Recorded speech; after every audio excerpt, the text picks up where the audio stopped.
The Axel Files, the Fiddler's Strad, Morello Stradivarius. Antonius Stradivari was the premier maker of string instruments during the 17th and 18th centuries.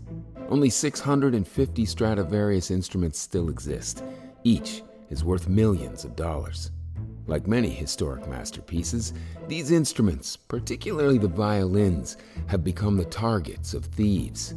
Unfortunately for the thieves, Stradivarius violins are nearly impossible to fence. As such, only a handful have ever been stolen, usually by amateurs. Rather than planned Thomas Crown-like burglaries, these thefts tend to be robberies of opportunity.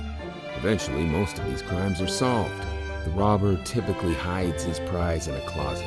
When he dies, a relative usually finds the instrument while cleaning. But this was not the case for the missing Morello Stradivarius.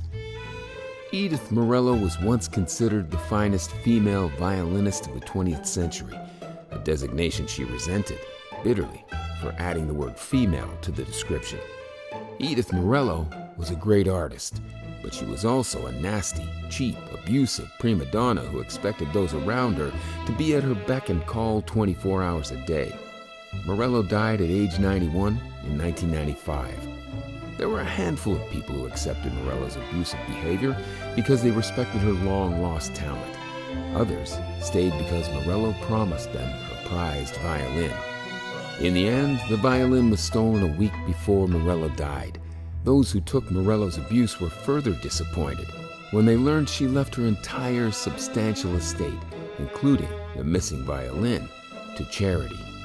The NYPD, the FBI, and Interpol failed to solve the case. The violin has been missing for 30 years. Only one man can find the violin. That man is private investigator Axel Webb. It's not a case Axel wants to take, but it is a case he has to take. His old nemesis, the Russian gangster Vladimir Bok, figures Axel owes him for helping destroy his profitable art forgery ring. Bok's mistress, Lena Petrenko, a violinist of note in Moscow, wants the Morello Stradivarius, and she wants her lover, Bok, to get it for her. Written by Jerry Bader. Audio by Kent Sheridan.